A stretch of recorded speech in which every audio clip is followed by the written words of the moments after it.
আজকের প্রথম প্রশ্ন, বলুন তো ঈমানের বিপরীত পরিভাষা কোনটি? অপশন এ শিরক, অপশন বি কুফর, নাকি অপশন সি বিদাত?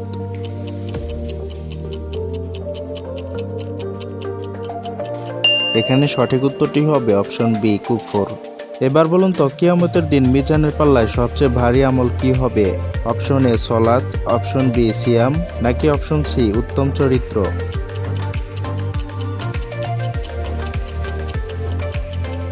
এখানে সঠিক উত্তরটি হবে অপশন সি উত্তম চরিত্র। এবার বলুন তো কিয়ামত বলতে কয়টি অবস্থাকে বোঝানো হয়েছে? অপশন এ 2টি, অপশন বি 3টি, নাকি অপশন সি 5টি?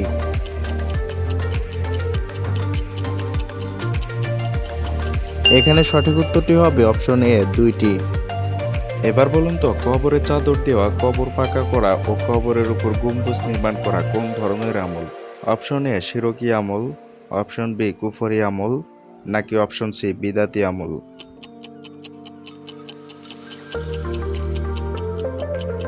এখানে সঠিক উত্তরটি হবে অপশন সি বিদাতি আমল। এবার বলুন তো লোক দেখানোর জন্য ইবাদত করা কি? অপশন এ কুফর, অপশন বি শিরক, নাকি অপশন সি মুনাফিকি?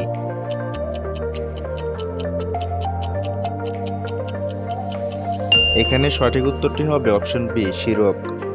সমাজের লোকে ধার্মিক বলে আলাদা সম্মান করবে, কিংবা নিজেকে একটু ভিন্নভাবে লোকজনের কাছে উপস্থাপন করা যাবে।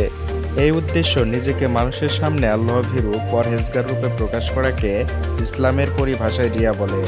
রিয়া অর্থ লোক দেখানো ইবাদত। এবার বলুন তো লোক নির্বাচন করে কবরের পাশে বা লাশের পাশে কুরআন পড়ার হুকুম কি? অপশন এ সুন্নাত, অপশন বি ওয়াজিব, নাকি অপশন সি বিদাত?